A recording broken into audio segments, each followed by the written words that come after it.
Dia memiliki keluarga yang nampaknya harmonis, memiliki jaringan bisnis yang sangat luas, ditakuti banyak orang, dan suka berpesta pora.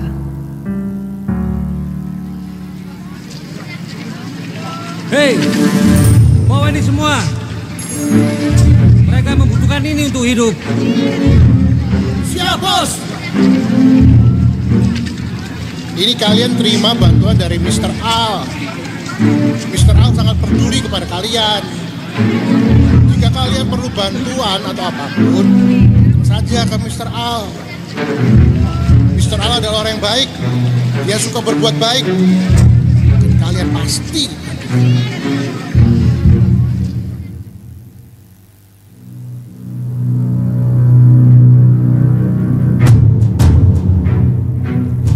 gusur mereka. Saya tidak mau tahu. Kalau mereka tidak sepakat sama kita, habisin mereka semuanya. siap, Bos.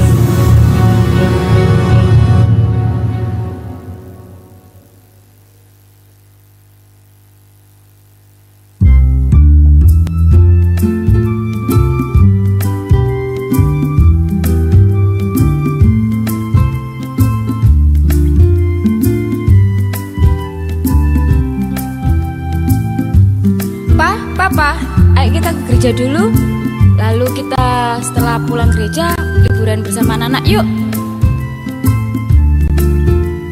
Iya anakku, luangkanlah waktumu untuk ke gereja dulu.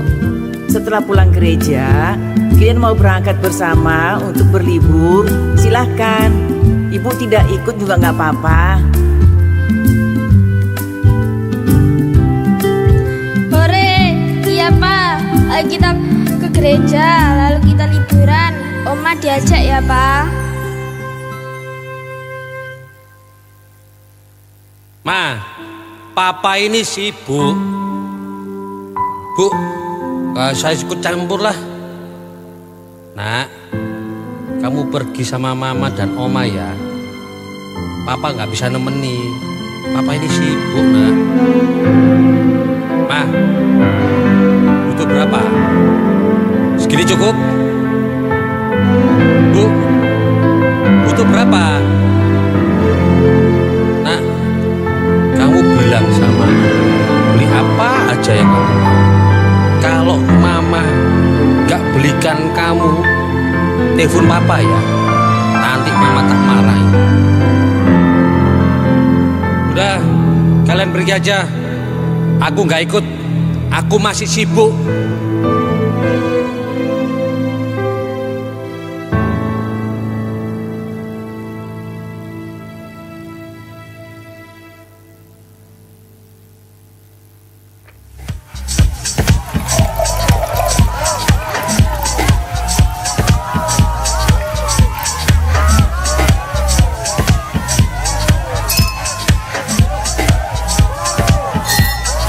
Hei bro, pasang yang besar. Kita pasti malam ini menang. Kita nanti pesta pora sampai pagi. Oke bro, kamu yang bertaruh ya bro. Dompet aku ketinggalan bro. Bro, aku ikut ya. Aku jalanin juga. Pinjam uangmu dulu deh bro. Ini uangku ditahan istri. Nanti kita bagi untung, oke? Ah, kalian ini seperti apa saja. Udah gampang.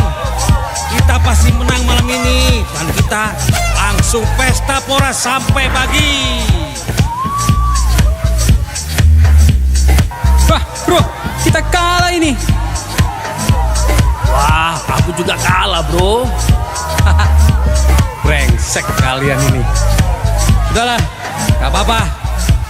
Ayo kita lanjut pesta pora lagi.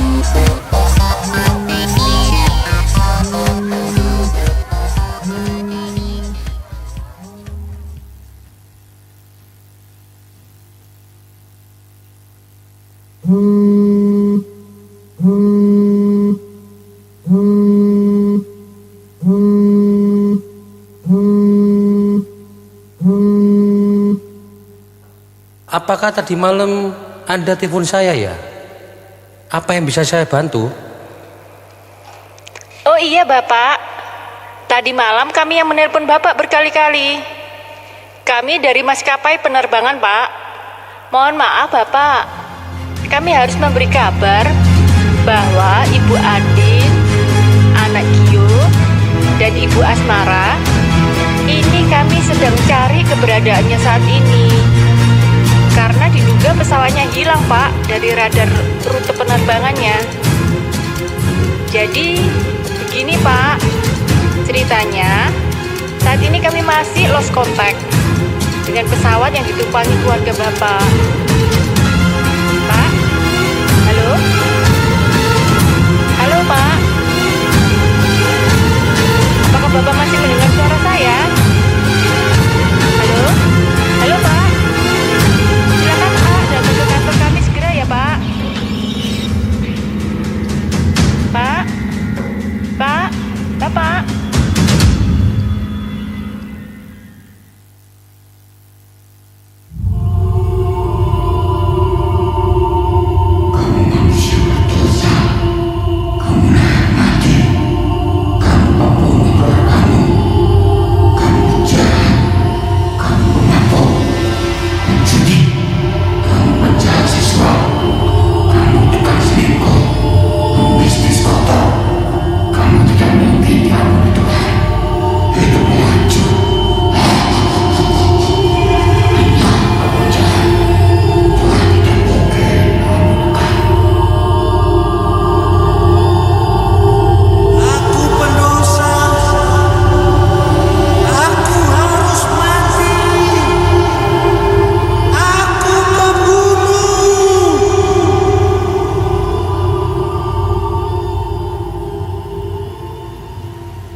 Kasihan orang ini. Tapi aku sudah mau pelayanan ke rumah sakit. Kalau nolong dulu, jadi terlambat nanti pelayananku.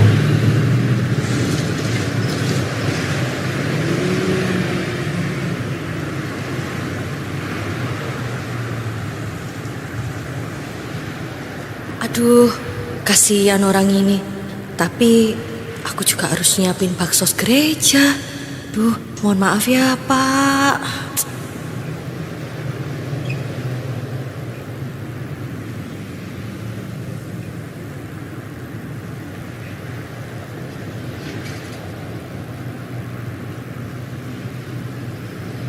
Kasihan ini orang.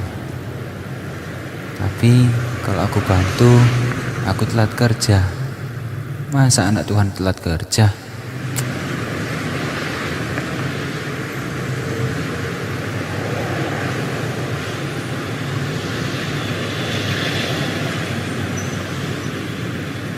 Ya Tuhan, kasihan sekali orang ini. Biar aku bawa ke rumah sakit dulu aja dah. Uangku ini mepet. Tapi biarlah, biar aku bantu semampuku aja.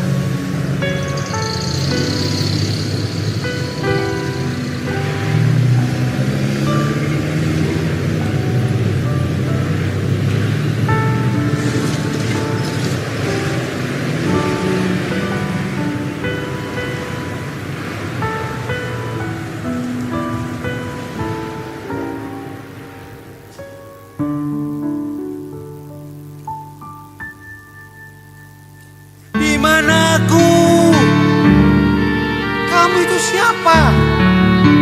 Di mana istriku? Di mana anakku? Di mana ibuku? Di mana mereka semua? Hey, take it easy, man. Come on, calm down, calm down. Bro, kalau boleh tahu, kamu siapa ya? Kenapa bisa seperti gini? Kalau saya lihat keadaanmu kok menyedihkan sekali seperti ini. Kata iblis, aku ini manusia berdosa. Aku ini layak mati. Aku pembunuh keluargaku. Aku jahat. Aku pemabuk, penjudi, penjahat seksual. Aku tukang selingkuh. Aku pebisnis yang kotor. Aku tidak mungkin diampuni sama Tuhan. Hidupku ini sudah hancur. Hanya kau, karena aku ini orang penjahat. Aku tidak pantas masuk surga. Tuhan pasti tidak mengampuni aku. Hei bro, aku juga tidak lebih baik dari kamu. Coba perhatikan aku ini. Aku bertato,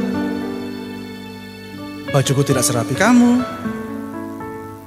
celanaku tidak bermerek.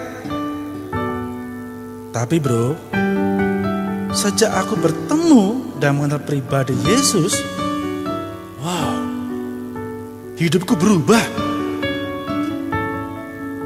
Kalau saya pikir bro ya, kamu itu butuh loh. Kamu itu sangat-sangat butuh yang namanya damai sejahtera, ketenangan. Karena aku gak tahu bro, sakitmu tuh sampai apa, seperti apa itu juga saya tidak tahu.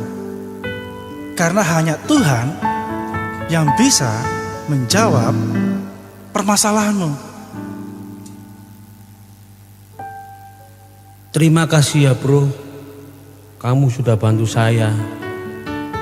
Saya ini Kristen. Saya selalu menolong orang. Tapi saya secara tiba-tiba kehilangan seluruh hal. Yang ternyata itu adalah harta yang terindah karena kebodohan saya. Istriku, anakku, ibuku, di mana mereka? Entah mereka di mana. Andaikan aku menemani mereka ke gereja hari ini, pasti aku bersama dengan mereka.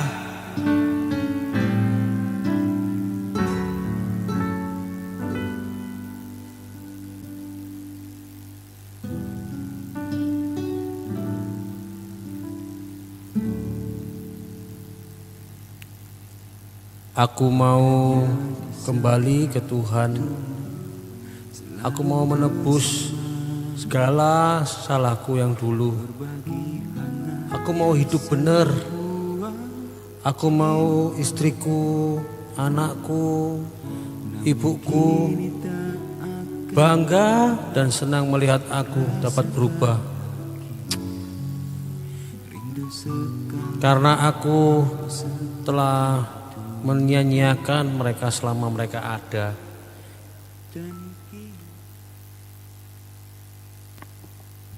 Ketika kita lahir di dunia ini, kondisi kita berdosa adanya. Dalam Roma 3 berkata, tidak ada yang benar, seorang pun tidak. Tidak ada seorang pun yang berakal budi. Tidak ada seorang pun yang mencari Allah. Semua orang telah menyeleweng. Mereka semua tidak berguna. Tidak ada yang berbuat baik, seorang pun tidak. Manusia dengan kekuatannya berusaha dengan perbuatan baik. Seperti cerita tadi, dia coba sumbang orang yang menderita. Dengan kekayaannya, dia coba melakukan kebaikan. Kita menyangka bahwa dengan kekuatan kita dapat mencapai keselamatan, kekal di surga. Tetapi hasilnya adalah nol, sia-sia. Mengapa? Allah berkata dalam Roma 3 ayat 23-24, karena semua orang telah berbuat dosa dan telah kehilangan kemuliaan Allah. dan oleh kasih karunia telah dibenarkan dengan cuma-cuma karena penebusan dalam Kristus Yesus. Yesus telah melunasi semuanya. Finish di atas kayu salib. Kita hanya tinggal terima anugerahnya. Kita tinggal terima semua berkat-berkatnya tanpa usaha manusia. Pagi hari ini, saudara yang mendengar kabar baik ini, lakukan ini. Dalam Roma 10 ayat 9-10 dikatakan, sebab jika kamu mengaku dengan mulutmu bahwa Yesus adalah Tuhan dan percaya dalam hatimu bahwa Yesus telah membangkitkan Dia dari antara orang mati, maka kita semua akan diselamatkan. Karena dengan hati orang percaya dan dibenarkan, dan dengan mulut orang mengaku dan diselamatkan.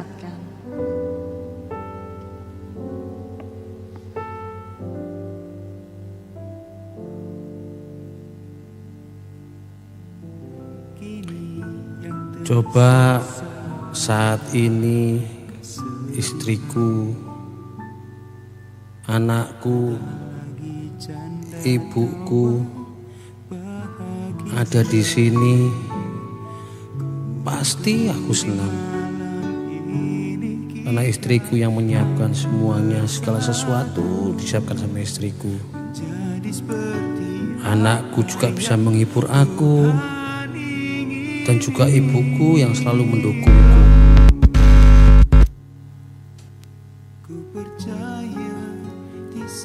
Tuhan, kenapa saat itu Tuhan kok tidak melindungi mereka? Kenapa Tuhan biarkan mereka celaka entah di mana? Sehingga saat ini aku sendirian, Tuhan. Sedih dan sepi sekali rumah ini. Kenapa Tuhan? Aku sangat rindu mereka. Aku ingin mereka ada di sini, Tuhan.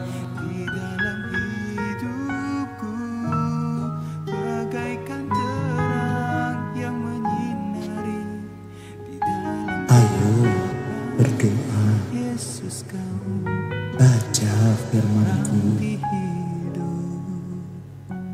Ayo berdoa, baca firman-Ku. Ayo anakku berdoa, baca firman-Ku.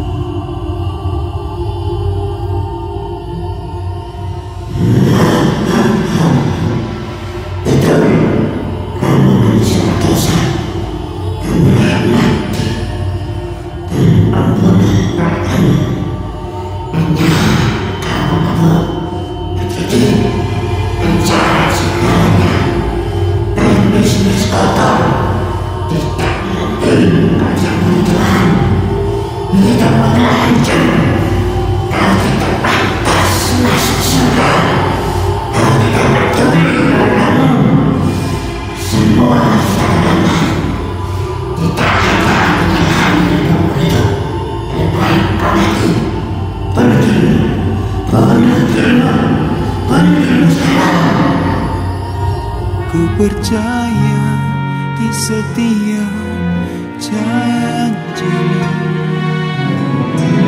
selalu indah di setiap akhir waktu. Hey bro, loh, kenapa kamu nangis? What happened with you? Aku sangat sedih, bro. Aku hari ini dapat melayani dengan dahsyat di mana-mana. Tapi aku ini penyebab keluargaku seperti ini. Aku kepala rumah tangga yang gagal. Apa yang dikatakan iblis itu benar. Aku tidak pantas akan semuanya ini, bro. Gak pantas. tidak pantas semuanya. Terang di hidupku.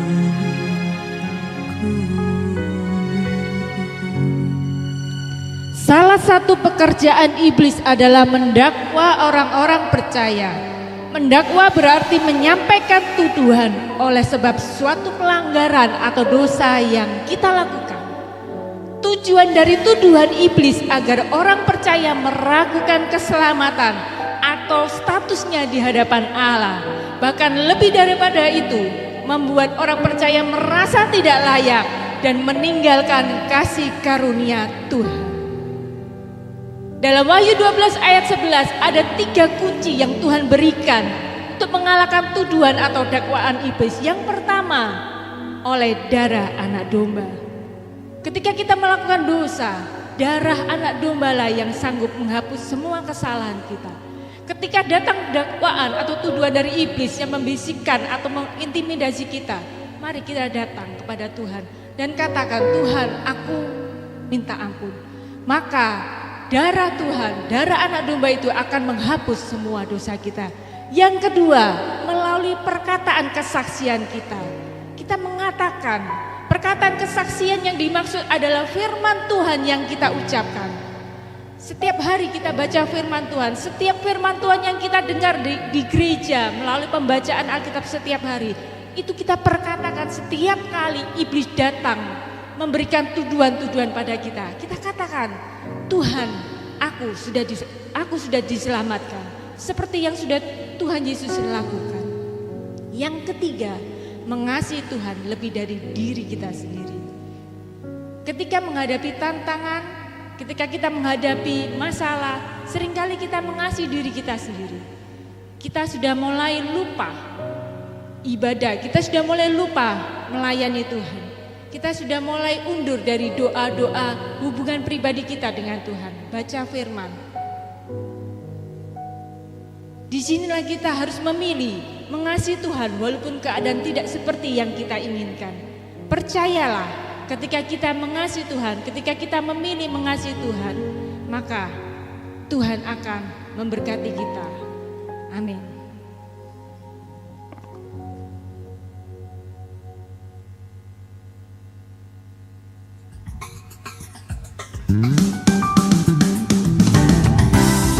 Tanpa Al dan sahabatnya Angelo yang mantan preman itu melayani Tuhan. Mereka melayani orang-orang yang broken, membagi-bagikan berkat Tuhan, dan tanda-tanda ajaib menyertai mereka.